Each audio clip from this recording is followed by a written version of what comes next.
Ani posledné 2 týždne sa nezaobišli bez noviniek z astronómie a kozmonautiky.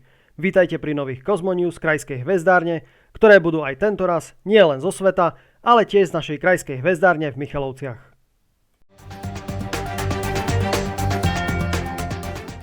Spoločnosť SpaceX predstavila 4. mája 2024 v približne minútovom videu nové skafandre pre výstup do voľného kozmického priestoru.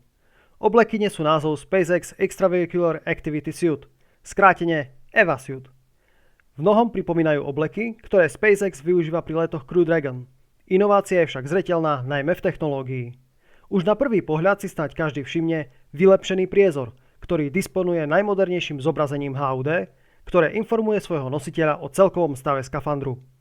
Modernizáciou si prešli aj bezpečnostné prvky obleku a samotná konštrukcia skafandru bude pripravovaná tak povediac na mieru každému astronautovi pre lepšiu pohyblivosť a pohodlie pri výstupoch do kozmu. Nové obleky by sa mali poprvýkrát použiť v rámci misie Polaris Dawn už tohto roku.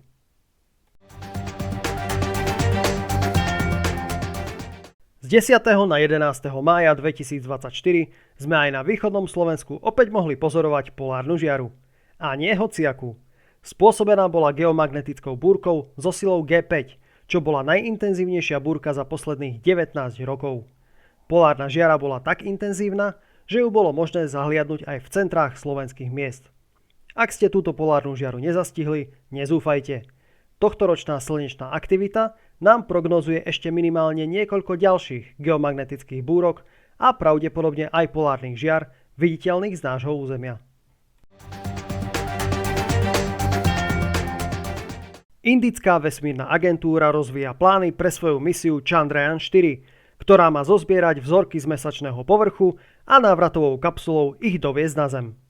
Misia by mala pristáť na mieste, kde pristávala aj predchádzajúca misia Chandrayaan-3 a plány ponovom počítajú aj s prispením súkromného sektoru.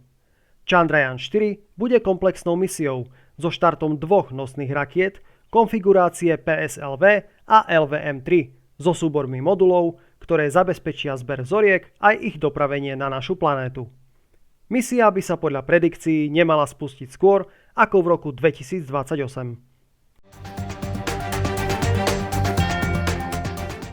2. mája 2024 sa v krajskej hvezdárni v Michalovciach začala rekonštrukcia časti prízemia, tzv. Klubovne, jej priľahlej miestnosti a strechy.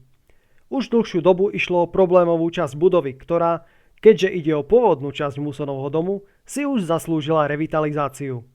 Pre našich návštevníkov totiž chystáme novinku, ktorú sa po dokončení určite oplatí navštíviť. Naším cieľom je totiž vybudovať a zariadiť miestnosť s atraktívnou programovou ponukou pre malých aj veľkých. Veríme, že sa tak s vami vďaka podpore Košického samosprávneho kraja už čoskoro stretneme pri novinke v našej programovej ponuke Krajskej hvezdárne v Michalovciach. Vždy čerstvé informácie o priebehu rekonštrukcie sledujte na našom webe a sociálnych sieťach.